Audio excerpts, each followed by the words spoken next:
साथियों नमस्कार। आज की क्लास में हम बात करेंगे अम्ल, क्षारक, लवण और पीएच स्केल के बारे में। हम समझेंगे कि अम्ल और क्षार एक दूसरे से किस प्रकार से भिन्न होते हैं, अम्ल और क्षार की पहचान किस प्रकार से की जाती है और अम्ल और क्षार की तीव्रता का मापन पीएच स्केल के माध्यम से किस प्रकार किया जाता है। इन सभी बिंदुओं के बारे में हम आज की क्लास में बात करेंगे। तो आइए सबसे पहले स्टार्ट करते हैं और देखते हैं अम्ल और क्षार में आखिर अंतर क्या होता है। अम्ल और क्षारक में यदि हम अंतर देखें तो अलग अलग विद्वानों ने अलग अलग प्रकार की परिभाषाएं अम्ल और क्षारक के विषय में दी हैं। इन्हीं में से एक विद्वान थे ओरेनियस। ओरेनियस कहते हैं कि प्रत्येक वो पदार्थ जो कि जल में घुलकर या तो H+ आयन दे दे या फिर H3O+ आयन दे दे, वो पदार्थ क्या होगा? अम्ल होगा। ये धारणा किसके द्वारा दी गई? ओरेनियस के द्वारा।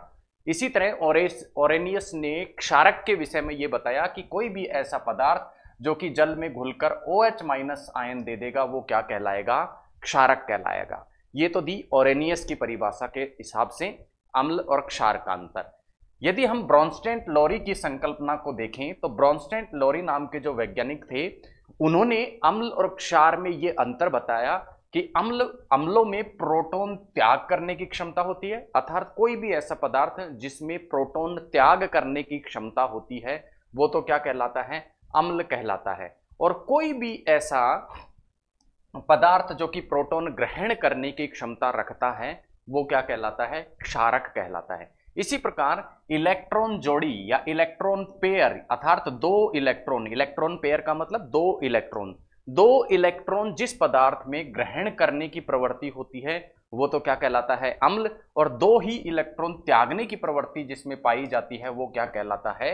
क्षारक कहलाता है। अब प्रोटॉन और इलेक्ट्रॉन की हमने बात की तो प्रोटॉन और इलेक्ट्रॉन को जब हम देखते हैं तो ये परमाणु की जो स्ट्रक्चर होती है उसको जब हमने पढ़ा था तो देखा था कि प्रोटॉन तो परमाणु में नाभिक में उपस्थित होता है, जबकि इलेक्ट्रॉन इस नाभिक के चारों ओर कक्षाओं में चक्कर लगाते हैं।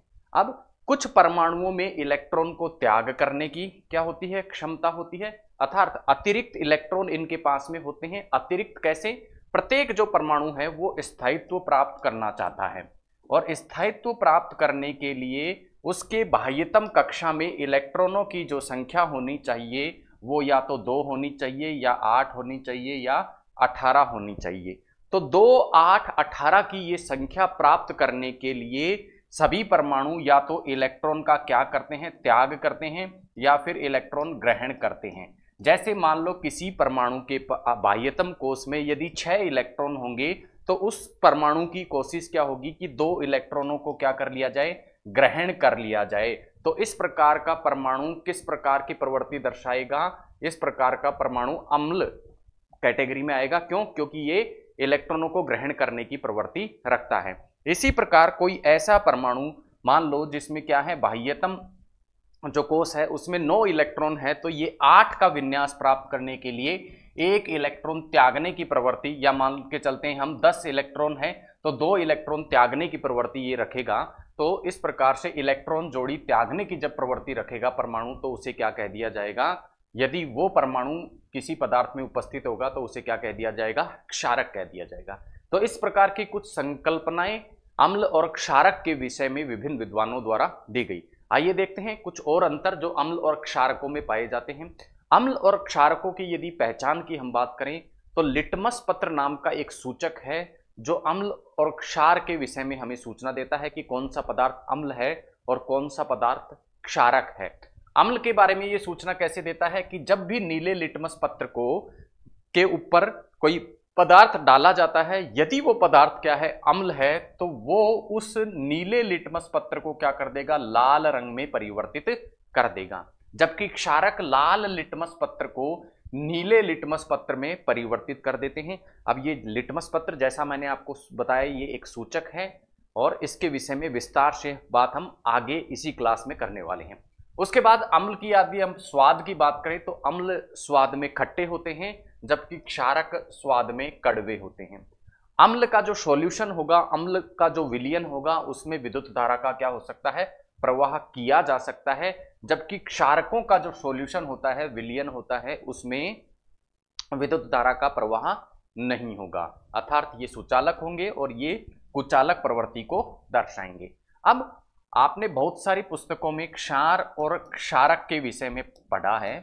क्षार और क्षारक को विभिन्न पुस्तकें एक ही शब्द मान लेती हैं, परंतु क्षार और क्षारक में अंतर है। क्षार और क्षारक में अंतर क्या है?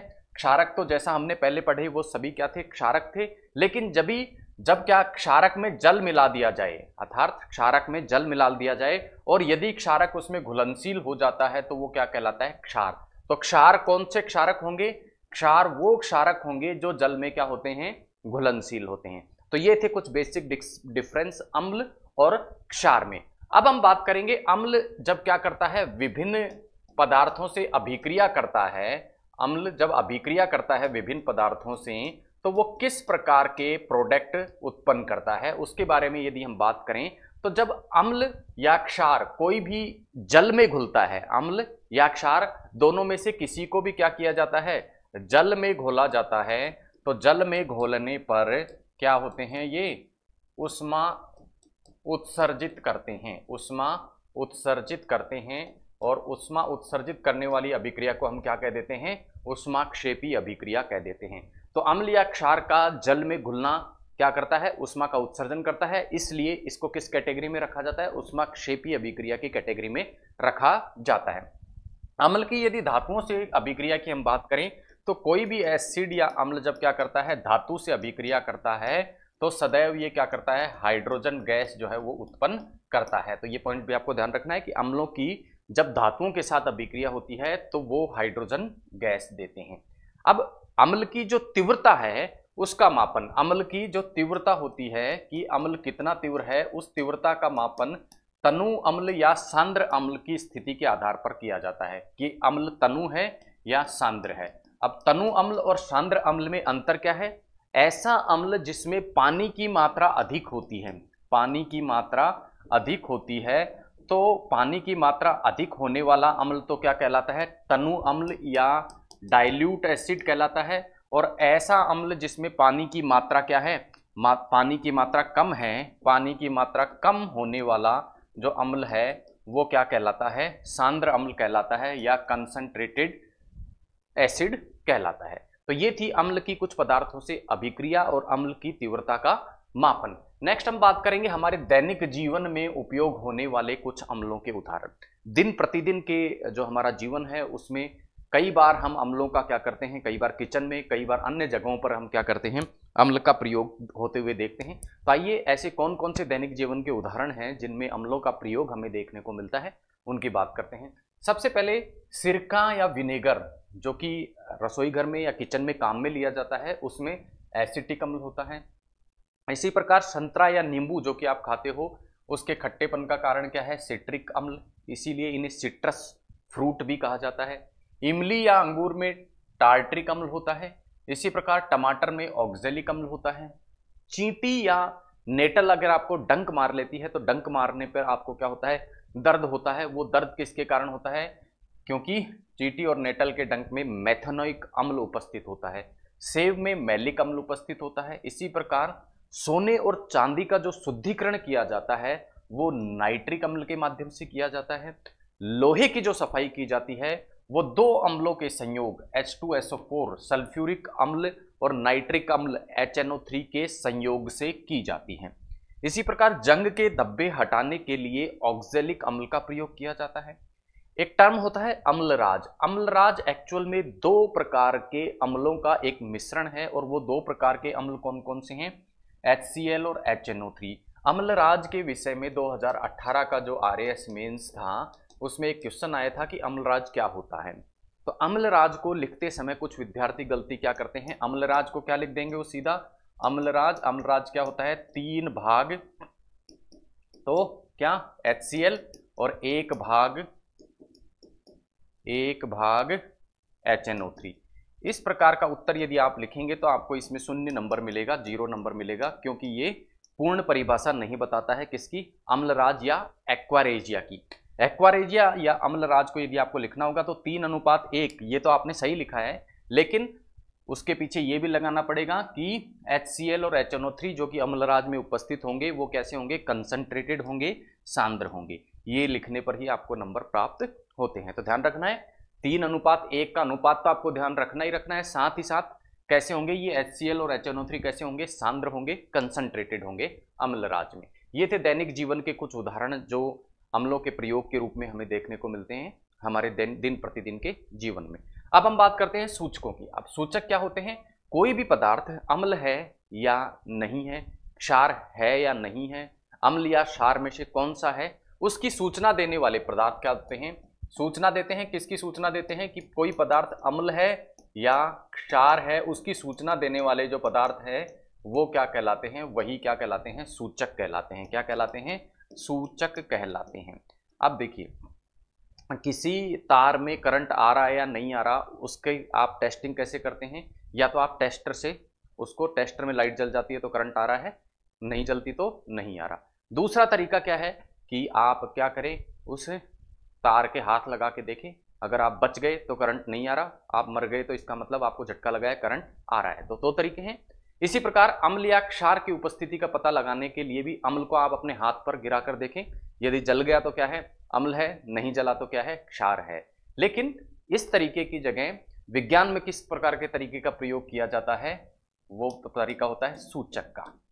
ठीक है, हाथ पर अम्ल को डालकर अपने हाथ के जलने का इंतजार करने की जगह क्या करा जाता है, सूचकों का प्रयोग किया जाता है, ये जानने के लिए कि कोई पदार्थ अम्ल है या क्षार। जैसे आप किसी तार में करंट आ रहा है या नहीं, उसकी जांच किसके द्वारा करते हैं, टेस्टर के द्वारा करते हैं, ना कि सीधा तार के हाथ लगा के। उसी प्रकार अम्ल या क्षार की उपस्थिति का पता भी किसके द्वारा लगाया जाता है, सूचकों के द्वारा लगाया जाता है। और ये सूचक जब अम्ल या क्षार के साथ में क्रिया करते हैं तो इनकी ये क्या करते हैं, रंग या गंध में क्या कर देते हैं, परिवर्तन कर देते हैं। और रंग या गंध के इस परिवर्तन के आधार पर यह निश्चित कर लिया जाता है कि यह पदार्थ अम्ल है या क्षार है। जैसे उदाहरण, जैसा हमने देखा था लिटमस पत्र।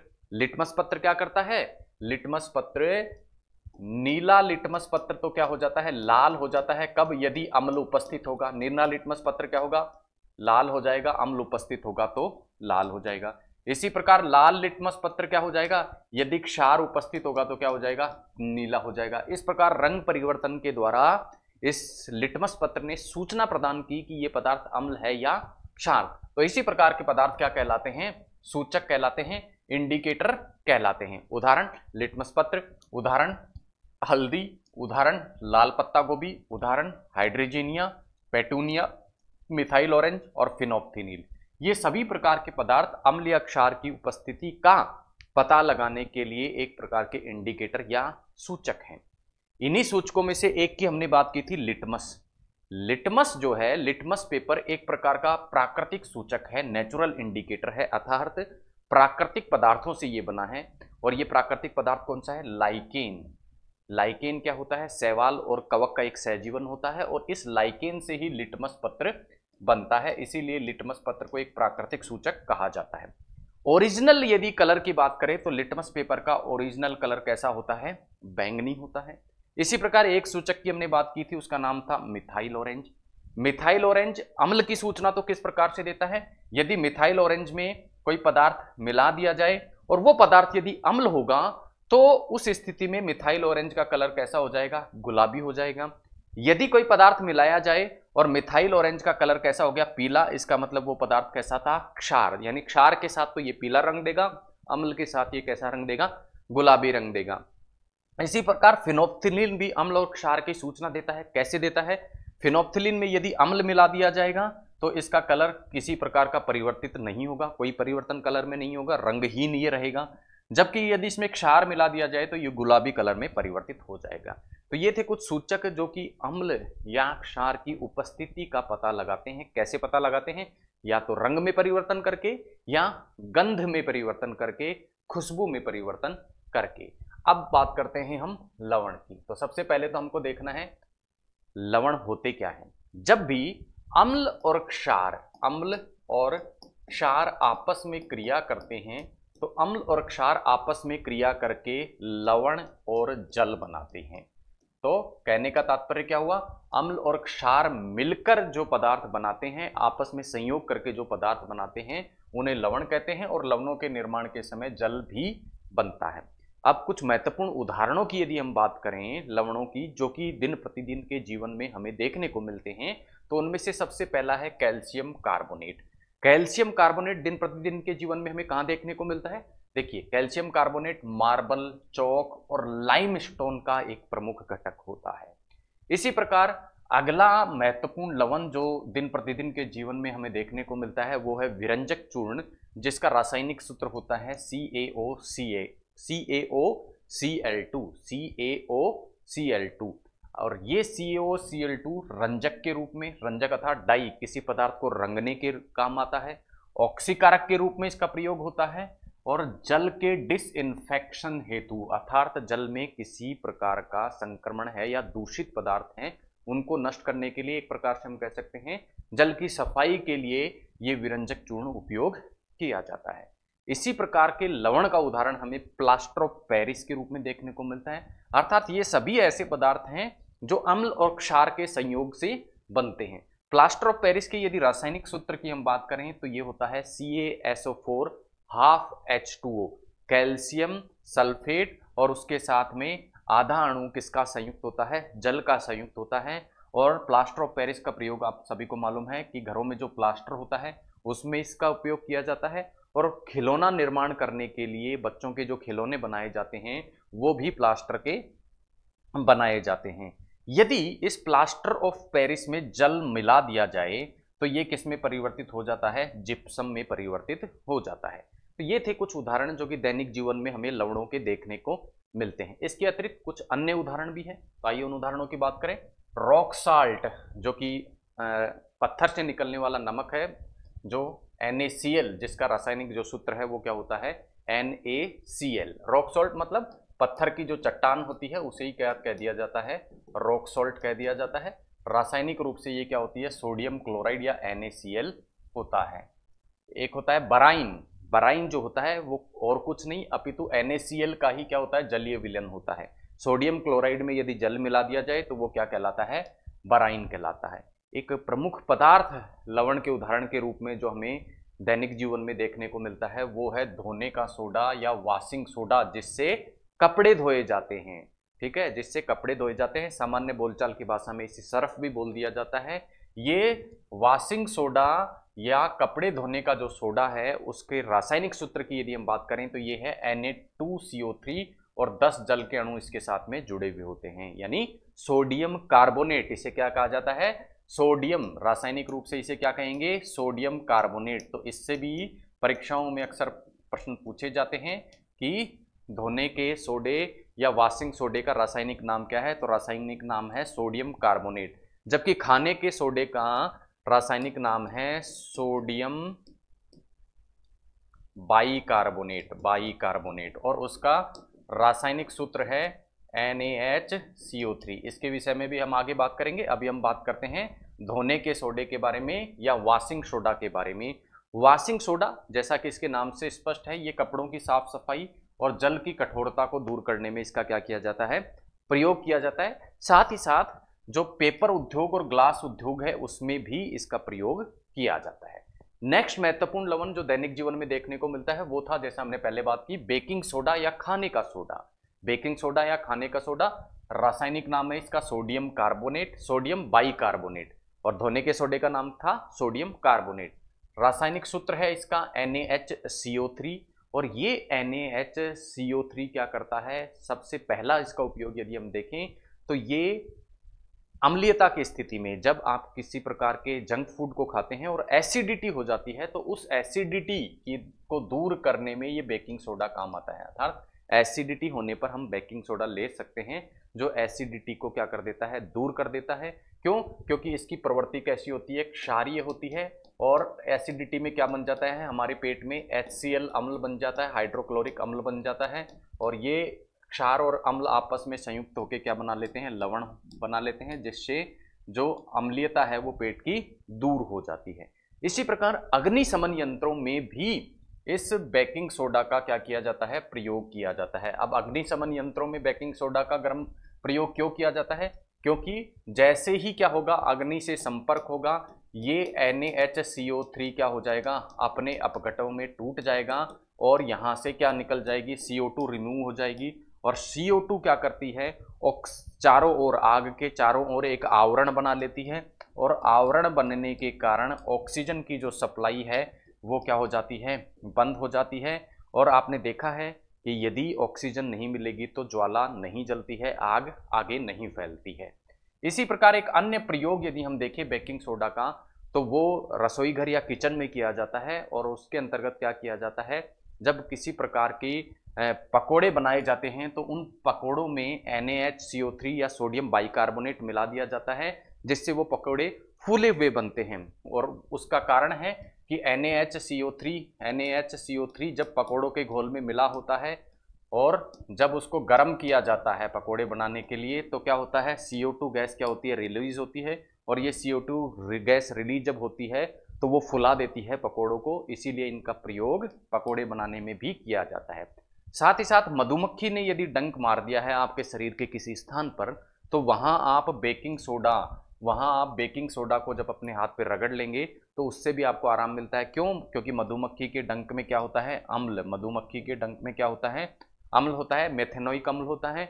इस अम्ल के साथ यदि हम बेकिंग सोडा की क्रिया करा देंगे, बेकिंग सोडा की क्या करा दी, सोडा की क्रिया करा देंगे, तो ये अम्ल क्या हो जाएगा, उदासीन हो जाएगा, लवण बना लेगा। और इस प्रकार से जो अम्ल का असर है मधुमक्खी के काटने से वो दूर हो जाएगा। ये थे बेकिंग सोडा के कुछ अनुप्रयोग। अगला इसी प्रकार का उदाहरण है महत्वपूर्ण लवण जो हम दैनिक जीवन में काम में लेते हैं, वो है साबुन या सोप। अब साबुन या सोप की यदि रासायनिक संरचना को हम देखें तो साबुन या सोप क्या होते हैं, ये लंबी श्रृंखला के कार्बोक्सिलिक जो अम्ल होते हैं उनके सोडियम या पोटेशियम लवण होते हैं। अब देखिए COOH जो श्रृंखला होती है उसे क्या बोला जाता है, कार्बोक्सिलिक अम्ल बोला जाता है, कार्बोक्सिलिक अम्ल बोला जाता है। ये कार्बोक्सिलिक जो अम्ल हैं, ये यदि लंबी श्रृंखला इनके पीछे क्या जुड़ी हो, लंबी श्रृंखला पीछे जुड़ी हुई हो, तो उन्हें लंबी श्रृंखला के कार्बोक्सिलिक अम्ल बोल दिया जाता है। अब ये लंबी श्रृंखला के कार्बोक्सिलिक अम्लों में H के स्थान पर, हाइड्रोजन के स्थान पर यदि सोडियम या पोटेशियम आ जाता है तो इनको क्या बोल दिया जाता है, फिर साबुन बोल दिया जाता है। अब साबुन, जैसा आप सभी को मालूम है, साबुन की क्रियाविधि क्या होती है, ये मैल को दूर करते हैं, मैल को दूर करते हैं। कपड़ों पर या शरीर पर जो मैल होता है उसको निकालने का ये क्या करते हैं, कार्य करते हैं। कैसे करते हैं, मान लो ये आपके शरीर की क्या है, सतह है, ठीक है, ये त्वचा की क्या है, सतह है, त्वचा की सतह है। अब त्वचा की सतह पर जब आप साबुन लगाएंगे तो ये आपने क्या लगाया, साबुन लगाया, ठीक है, और यहां होता है जल, ऊपर से आप डालते हो पानी। तो साबुन क्या होता है, त्वचा की सतह और जल के बीच में आ जाता है, और जल और मैल से संपर्क करके इस तरफ आपकी त्वचा की सतह पर मान लो क्या है, किसी प्रकार का मैल जमा हुआ है, गंदगी जमी हुई है, ये साबुन इस मैल और जल के साथ में अभिक्रिया करता है, और अभिक्रिया करके क्या बना लेता है, मिसेल नाम के अणु बना लेता है। अब मिसेल की जो स्ट्रक्चर होती है वो इस प्रकार की होती है। मिसेल की स्ट्रक्चर को यदि हम जूम करके देखें तो इस प्रकार की मिसेल की क्या होती है, मिसेल नाम के अणु बनाता है। ये इस प्रकार की स्ट्रक्चर मिसेल की होती है। जैसा मैंने आपको बताया, मिसेल कैसे बनता है, साबुन किससे क्रिया करता है, मैल और पानी से क्रिया करता है। तो मैल तो हो गया मान लो अंदर की तरफ, ये हो गई त्वचा की सतह, यहाँ हो गया मैल, ठीक है, और इस तरफ क्या हो गया, जल। अब मिसेल जब बनता है तो उसमें दो प्रकार के सिरे बनते हैं। एक सिरा क्या होता है, मैल की ओर होता है, जिसे क्या बोल दिया जाता है, पूंछ। और ये जो पूंछ होती है ये क्या होती है, जल विरागी होती है। तो ये जल से दूर और मैल की ओर होती है, जल से दूर मैल की ओर। इसी प्रकार दूसरा सिरा होता है, उसे क्या बोल देते हैं, हेड या सिर। और ये जो सिर होता है ये पानी की ओर होता है, पानी की ओर होता है, और जल अनुरागी होता है, जल अनुरागी होता है। तो इस प्रकार से एक स्ट्रक्चर बनती है जिसे क्या कहते हैं, मिसेल बोलते हैं। और इस मिसेल के द्वारा ही मैल को हटा दिया जाता है साबुन के द्वारा। तो ये थे साबुन की मैकेनिज्म कि साबुन किस प्रकार से क्या करता है, क्रिया करता है। तो साबुन की मैकेनिज्म हमने देखी किस प्रकार से साबुन क्या करता है, मैल को हटाता है मिसेल के अणु बना के। नेक्स्ट हम बात करेंगे कि साबुन जो होता है वो हमें झाग के रूप में दिखाई देता है। साबुन जब हम अप्लाई करते हैं हमारी स्किन पे तो वो झाग के रूप में हमें क्या करता है, दिखाई देता है, एक बादल जैसा हमें दिखाई देता है, उसका कारण होता है साबुन के झाग जो हैं वो प्रकीर्णन की प्रक्रिया को दर्शाते हैं, अर्थात प्रकाश की किरणों को फैला देने का जो काम होता है वो क्या कहलाता है, प्रकीर्णन। इन्हीं के कारण वो बादल जैसे झाग हमें दिखाई देते हैं। अब साबुन जो होते हैं वो केवल क्या होते हैं, जो मुलायम पानी है यानी सॉफ्ट जो वाटर है, उस सॉफ्ट वाटर में ही क्या कर सकते हैं, सॉफ्ट वाटर में ही झाग दे सकते हैं। कठोर पानी में साबुन झाग नहीं देते। इसका कारण होता है कठोर पानी में कैल्शियम और मैग्नीशियम की उपस्थिति। कैल्शियम और मैग्नीशियम की उपस्थिति के कारण ये जो मिसेल बनने की प्रक्रिया है ये कठोर पानी में नहीं हो पाती है और कठोर पानी में साबुन झाग नहीं देते। तो कठोर पानी में साबुन झाग नहीं देंगे तो उसका क्या इलाज होता है, उसके लिए एक अन्य इलाज है जिसे बोला जाता है अपमार्जक या डिटर्जेंट्स।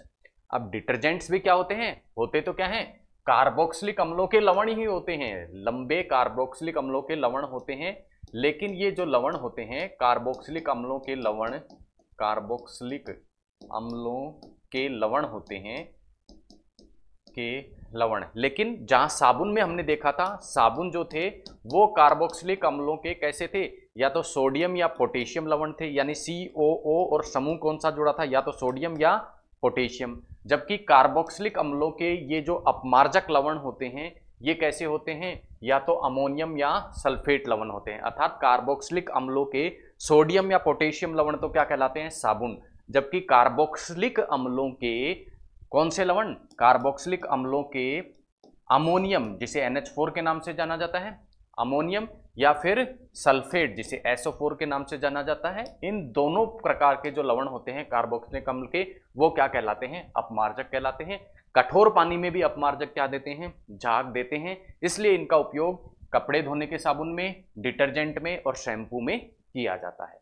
लवणों का एक अन्य प्रमुख उदाहरण जो दिन प्रतिदिन हम करते हैं वो है टूथपेस्ट। टूथपेस्ट क्या होती है, टूथपेस्ट के द्वारा भी क्या बनाया जाता है, एक प्रकार का लवण का निर्माण करा जाता है। कैसे, देखिए हमारे जो दांत होते हैं, दांतों में जो बैक्टीरिया होते हैं वो बैक्टीरिया हमारे भोजन के डीके से, जब भोजन हमारे दांतों में फंस जाएगा, भोजन हमारे दांतों में होगा, दांतों में क्या होते हैं, बैक्टीरिया होते हैं। ये बैक्टीरिया इस भोजन के जो कण हैं उनको किस में परिवर्तित कर देते हैं, अम्ल में परिवर्तित करने लग जाते हैं। और ये अम्ल हमारे दांतों में टूथ कैविटी उत्पन्न करने लग जाता है। अब यदि इस अम्ल को यहां से हटा दिया जाए तो वो टूथ कैविटी उत्पन्न नहीं होगी। तो अम्ल को हटाने के लिए हम टूथपेस्ट का उपयोग करते हैं। टूथपेस्ट में एक्चुअली क्या होता है, क्षार होता है। तो अम्ल ये जो होगा, जो अम्ल इस भोजन के कणों के बैक्टीरिया के विखंडन से बनेगा, बैक्टीरिया द्वारा विखंडन से बनेगा, उस अम्ल के साथ में क्षार क्रिया करके क्या कर देते हैं, उसको उदासीन कर देते हैं, जिससे दंतक्षय या कैविटी नहीं बनती। तो ये थे कुछ लवण और उन लवणों के महत्वपूर्ण उपयोग जो हमें देखने को मिलते हैं। नेक्स्ट हम बात करेंगे पीएच स्केल के बारे में। तो सबसे पहले तो समझना है पीएच स्केल। जैसा पिछली क्लास में हमने बात की अम्ल और लवणों के बारे में, अम्ल और लवण। अब अम्ल और लवण कोई पदार्थ है या नहीं, इसकी सूचना तो हमें किसने दे दी थी, इंडिकेटर या सूचकों ने दे दी थी। लेकिन कोई अम्ल कितना तीव्र है, कोई क्षार कितना तीव्र है, इसकी सूचना देने वाला जो स्केल होता है वो स्केल क्या कहलाता है, पीएच स्केल। तो पीएच स्केल एक्चुअल में क्या होता है, अम्ल या क्षार की तीव्रता बताने वाली एक स्केल होती है, एक पैमाना होता है। ठीक है, अम्ल या क्षार की तीव्रता बताने वाली एक स्केल या पैमाना होता है, जिसे पोटेंशियल ऑफ हाइड्रोजन आयन बोला जाता है। पोटेंशियल ऑफ हाइड्रोजन आयन अर्थात हाइड्रोजन आयंस की संख्या के आधार पर, हाइड्रोजन आयन की संख्या के आधार पर क्या किया जाता है, अम्लता या क्षारीयता किसी भी अम्ल या क्षार की निर्धारित की जाती है। यदि H+ आयन ज्यादा होंगे, H+ आयन क्या होंगे, ज्यादा होंगे, संख्या ज्यादा होगी H+ आयन की, इसका मतलब अम्लीयता क्या होगी, ज्यादा होगी, अम्लीयता ज्यादा होगी। और अम्लीयता ज्यादा होगी तो पीएच स्केल जो होता है, पीएच वैल्यू जो होती है वो क्या होती है, कम। अर्थात कह सकते हैं हम अम्लों की तीव्रता जैसे जैसे ज्यादा होती जाएगी वैसे वैसे उनकी तीव्रता ज्यादा होती जाएगी, वैसे वैसे उनके पीएच का मान भी कम हो जाएगा। यानी जिस पदार्थ की पीएच जितनी कम वो उतना ही स्ट्रॉन्ग एसिड होता है, उतना ही स्ट्रॉन्ग अम्ल होता है। और जिस पदार्थ की पीएच जितनी ज्यादा अधिक वो उतना ही तीव्र क्या होता है, क्षार होता है। तो इस प्रकार का एक मापन पीएच स्केल के द्वारा किया जाता है। पीएच स्केल की यदि खोज की बात की जाए तो सोरेन नाम के वैज्ञानिक ने पीएच स्केल की खोज की थी और इस स्केल में 0 से लेके 14 तक क्या होते हैं, मापक होते हैं। 0 से 14 तक का क्या होता है, स्केल होता है। बीच में जो 7 वैल्यू होती है, 7 को हम क्या बोल देते हैं, उदासीन। अर्थात किसी पदार्थ का पीएच यदि 7 है तो वो ना तो अम्ल है ना ही क्षार है, अपितु उदासीन है। उसकी प्रवृत्ति कैसी है, उदासीन की। यदि 7 से कम की ओर हम चलते हैं तो वो क्या होती है, अम्ल की तीव्रता इधर बढ़ती जाती है। अम्ल की तीव्रता क्या होती जाती है, इंक्रीज होती जाती है, बढ़ती जाती है यदि 7 से नीचे की ओर हम चलते हैं। यानी ऐसा कोई पदार्थ जिसकी पीएच 1 है उस अम्ल की तीव्रता क्या होगी, तीव्रता ज्यादा होगी किसकी अपेक्षा, यदि किसकी क्या है 6, किसी की क्या है पीएच है, तो वहां तीव्रता जो होगी वो क्या होगी, कम होगी। तो तीव्रता जितनी पीएच कम होगी उतनी ही तीव्रता क्या होगी, ज्यादा होगी। इसी प्रकार यदि किसी पदार्थ का पीएच क्या है 9 है तो वो अपेक्षाकृत कमजोर क्षार है। यदि किसी का पीएच 14 है तो इसका मतलब वो अपेक्षाकृत अधिक स्ट्रॉन्ग क्षार है, अधिक मजबूत क्षार है। तो 7 का हो गया उदासीन। 7 से ऊपर की ओर हम बढ़ेंगे तो वो क्या हो जाएगा, क्षारीय। 7 से नीचे की ओर हम जाएंगे तो वो क्या हो जाएगा, अम्लीय। तो अम्लीयता और क्षारीयता किस प्रकार से मापते हैं हम पीएच स्केल के द्वारा, ये हमने देखा। नेक्स्ट हम बात करते हैं कुछ महत्वपूर्ण जो पदार्थ होते हैं उनकी पीएच वैल्यू के बारे में, अर्थात वो अम्लीय होते हैं या क्षारीय होते हैं। तो देखिए पीएच के हिसाब से, यानी यहां से यहां जब हम बढ़ते जाएंगे इसका मतलब क्या हो रहा है, इधर क्षारीयता बढ़ती जा रही है, क्षारीयता बढ़ती जा रही है, अम्लीयता घटती जा रही है। तो देखिए सबसे ज्यादा अम्लीय कौन सा होता है, गैस्ट्रिक जूस, क्योंकि इसकी पीएच कितनी है 1.2।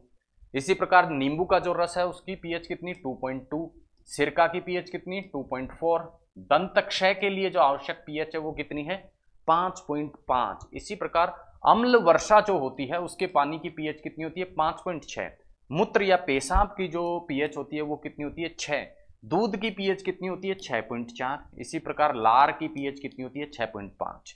तो यहां से नीचे सभी क्या है, यहाँ की जो वैल्यू है ये 7 से क्या है, कम है। तो 7 से कम जिन पदार्थों की पीएच वैल्यू होती है वो क्या कहलाते हैं, अम्ल। और इससे आगे हम देख रहे हैं कि वैल्यू क्या है 7 से ज्यादा है तो ये सभी पदार्थ कैसे होंगे, क्षारक होंगे।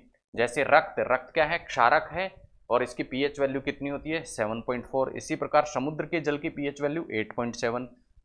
मिल्क ऑफ मैग्नीशिया जो कि क्या पेट की अम्लता दूर करने के लिए प्रयोग में लिया जाता है उसकी पीएच कितनी होती है 10। तो ये थी कुछ महत्वपूर्ण पदार्थों की पीएच वैल्यू, जिसमें हमने देखा कि गैस्ट्रिक जूस जो है उसकी पीएच वैल्यू बहुत कम होती है, अर्थात उसमें अम्लीयता बहुत अधिक होती है, क्योंकि इस गैस्ट्रिक जूस में क्या होता है HCl अम्ल उपस्थित होता है, जो कि हमारे पेट में जो कुछ सेल्स होती हैं उनके द्वारा क्या किया जाता है, स्रावित किया जाता है। इसीलिए गैस्ट्रिक जूस की पीएच कितनी हो गई 1.2। तो आपको यह भी ध्यान रखना है कि गैस्ट्रिक जूस, नींबू का रस, सिरका, अम्लवर्षा, मूत्र और दूध ये सभी क्या है, अम्लीय है। जबकि लार भी क्या है, अम्लीय है। लार भी आपको ध्यान रखना है, सलाइवा या लार भी अम्लीय है। जबकि जो रक्त है, हमारा खून है, वो कैसा है, क्षारीय प्रवृत्ति का है। नेक्स्ट बात करते हैं कुछ महत्वपूर्ण तथ्यों के बारे में जो कि परीक्षा उपयोगी हो सकते हैं। परीक्षा में इनसे कुछ प्रश्न पूछे जा सकते हैं, संभावना इस प्रकार की होती है कि इन तथ्यों से कोई प्रश्न पूछ लिया जाए। तो आइए कुछ तथ्य इस बारे में देख लेते हैं। जब भी कोई स्ट्रॉन्ग अम्ल, जैसा मैंने आपको बताया, अम्ल और क्षार मिलकर क्या बनाते हैं, लवण बनाते हैं।